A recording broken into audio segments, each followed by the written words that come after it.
So do you have any idea about the future and like what you'd like to do? Like as a career field? Yeah. Well, I think I kind of want to be in real estate just because my mom got into real estate and I kind of just want to help her out. God, of all the things you might have said, that was the last thing I was expecting. Yeah. Real estate, wow. She said she was doing quite well though, actually. So that's happened since you've been here, hasn't it? Yeah. Okay. And what effect, I mean, I know this obviously it's not a positive thing overall, but are there any positive things that you've kind of taken from this time that you've had so far inside and in here? They don't have to be, but I just, everything's got positives and negatives, hasn't it? Well, it's like with schooling, like it's put me ahead of everybody, and I hope to graduate early. And that's one of. Mm-hmm. And after that, do you sort of think you'll go on to college, or? Yeah, I plan to go to college, but I'm not really sure, like what career field I want to go in. Uh-huh. Like I'm. And do you think, because your mum still lives in the same house, doesn't she? Yeah. Do you think you'd like to kind of move back there for a while? Or? No, I'd actually just want to move out of the area. Why? I just would want a new start. And do you think they'd support you in that? Yeah, she wants to move. I'm not sure if her house is still up for sale, but I know at one time it was. I don't think it was when we went there, actually. I don't think it was.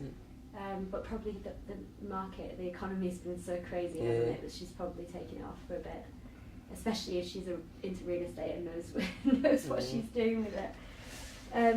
Okay. And obviously, your mum, can you explain kind of how often your mum comes to visit? She comes on Thursdays and Sundays.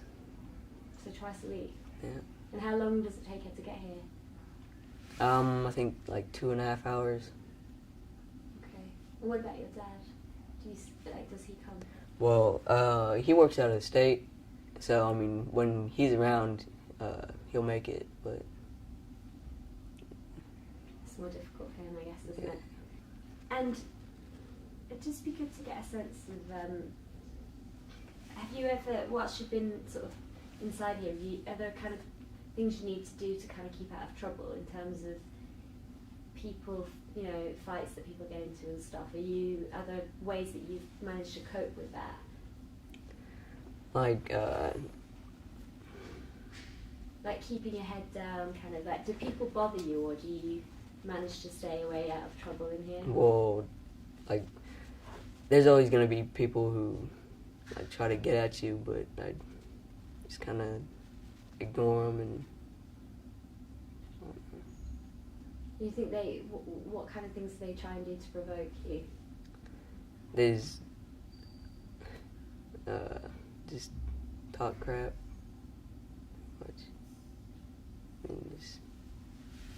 Okay. Would you describe a typical day, what your kind of timetable is? Because it's quite, as I said, it's quite busy, and I sort of feel like.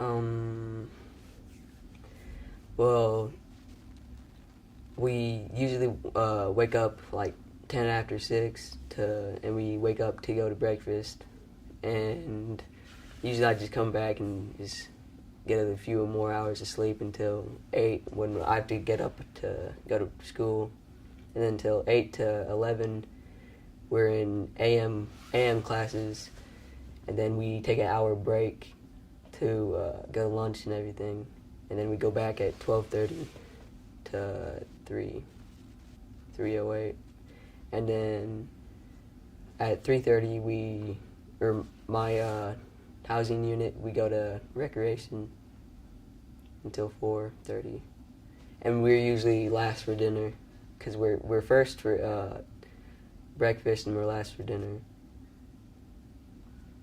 Seems like you're waiting the longest between your meals. Yeah. Okay. And is that sort of you with the same people all the time, or do you kind of interact with all the different units? Yeah, like usually the only time I interact with other units, it's during school, because everybody's together during school. And what are the different units? Can you explain them?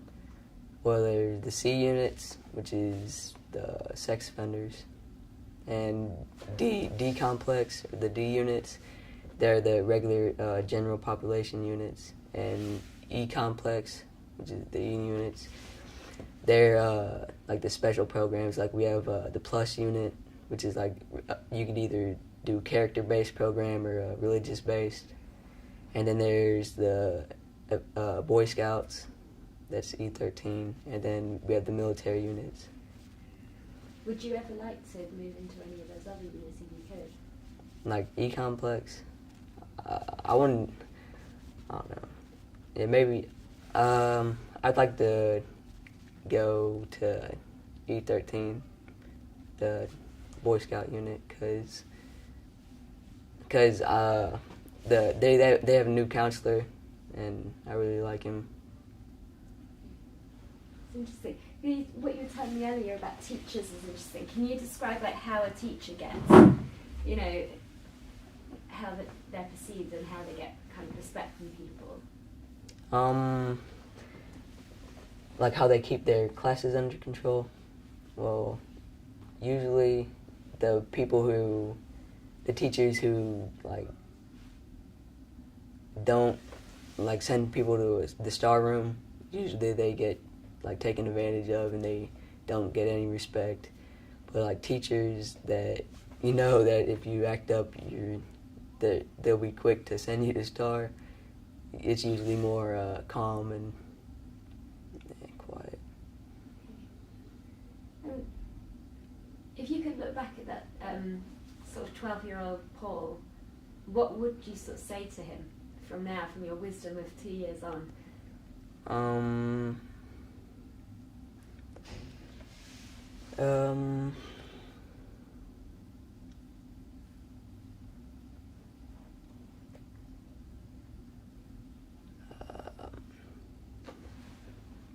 Just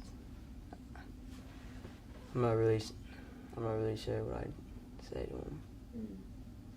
In what ways, other than you said about impulsivity, but do you feel more mature now than you did then? Yeah, most definitely. In what ways do you feel more mature?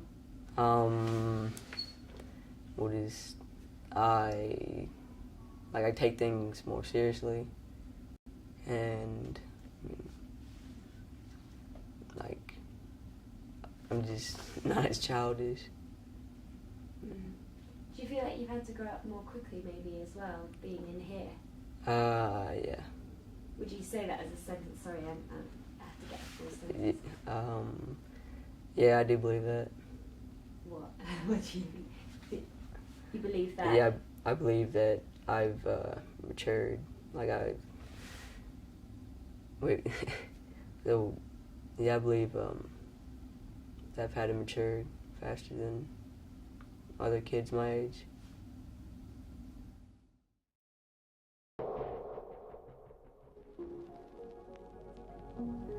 In a place like this? It's pretty impossible for them not to be influenced because they don't really have a choice but to be around those people. They can't separate themselves, especially if, like in a regular unit, they have 4 people in those rooms. If their roommate's a negative, they got to deal with them all the time. So sometimes I think that that's maybe the reason why Gingerich is separated, because then he's not really around the negativity as much, and because he's been doing so good, they don't want him to go and be corrupted by another person, I guess. But I see them, I get to see them for the first 2 weeks here, and they could be so well behaved, and I'll think that they'll do really great when they get to the regular unit. And then 2 weeks later, I heard that they've gotten into a fight, and they've just went completely downhill because they can't avoid the negativity, especially if they go to like a regular GP unit. It's gonna happen. So. And how do they, they're all going through puberty and stuff, and like, do you sort of, you must see them change so much, and voices break and stuff. And has Paul's voice broken actually? Maybe a little bit, but no, I don't think it's as deep as some of the other boys around here. And then like I said, I only see them for 2 weeks, and then they go somewhere else. But then if I see them, I see them for these 2 weeks, and then I happen to be outside, and I see somebody else 6 months later, I could see, they grew, or their hair's longer, or they've developed acne, or whatever it is. You could tell that they've grown, and some of them have vastly matured from how they used to be, especially because some of them come here when they're 12. So those are the ones that we see the biggest change in, because they have the most room to grow. So what physical changes have you seen in Paul? This is gonna sound funny, but he's grown armpit hair.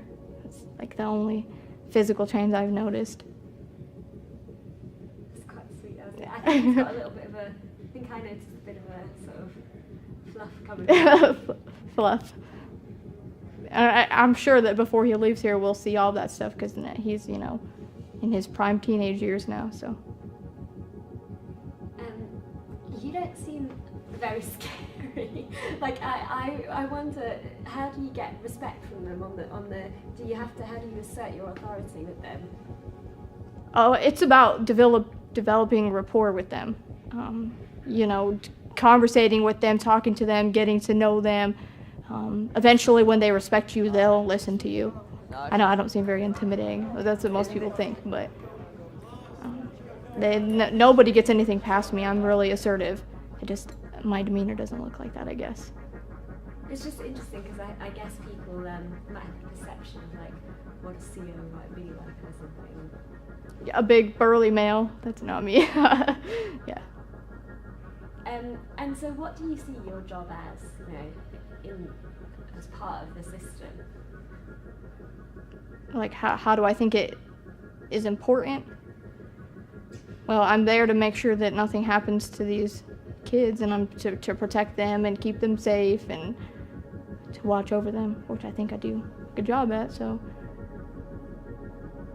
everybody's job here is important. We all do the same thing, and sometimes it's trying, sometimes it's hard, and sometimes we hate it. But at the end of the day, it's sort of rewarding, because you know that at least one of these kids you're going to make a difference in. So if I only help one kid, then I'm okay with that. There must be some who you just know they're going to be back here. Oh, some of them you could tell they come in just acting foolish, and for those 2 weeks they just drive me nuts, because they're the ones who don't want to comply, and they're just absolute troublemakers. But then 2 weeks they go to a different unit, and then I don't feel too optimistic about them, and I know in 6 months they'll be right back to where they started from. They'll come back. So, and then there's some of them that I think are going to do really great, and then they come back. So you never know, because they could be very misleading too. So. And does Gingerich, do you have to call him Gingerich, or do you? I call him Gingerich. Yeah. Why? We call everybody by their last name here. So all the students are whatever their last name is. Can we just pick up on that, because I interrupted you? Would you just say that again? Sorry, I call him Gingerich, so we call everybody. Oh, I call him Gingerich because we call everybody by their last names here. It's just how the system wants things. Probably because we have a lot of kids that have the same first name, so it's easier to go by last name, so you know who you're talking to. It's just funny, because it's sort of like on his sneakers we got a really a nice shot of the sneakers have their names written on them, don't they? Yeah. And some people have a nickname for him. They might call him Ginger, or some sort of variation of Gingerich, like shortened Gingerich. But when I met his dad called him Paul Henry. And at first I didn't know who he was talking about, because I don't know him by Paul Henry. I didn't even know his middle name was Henry. And I'm like, who are you talking about? He's like, oh, Gingerich. I said, oh, okay, now I know who you're talking about. So And what's it say on his little wristband that he's got? What You know they have those wristbands. what does it say? It says like his name and then his DOC number. There's a picture of him, what risk level he is, and then if he has any like medical conditions. And could you just explain a day in his life, just like what happens? You know, he gets woken up at this time. And On a weekday, I'll come in at 6 o'clock in the morning, and then they are all woken up at 5:30, but they normally don't get out of bed. So I go and I wake them all up again. We get lined up. We go to dining hall. So we're first to dining hall normally, and then we get back around 7:30 or so, and he'll normally go back to bed. We get back at 6:30. He'll go back to bed until about 7:45, and then he has to wake up and go to school.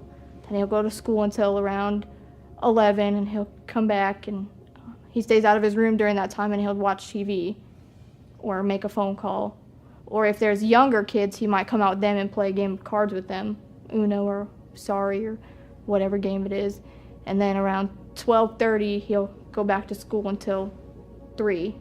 And at 3, he'll come back and he'll sit on the day room and watch a little more TV. And then from 3:30 to 4, we go to rec. And then from 4:30 till about 5:30, he'll sit out and watch TV some more. And then about 5:30, we'll go to dining hall. And then after dinner, he'll lock down for the rest of the night.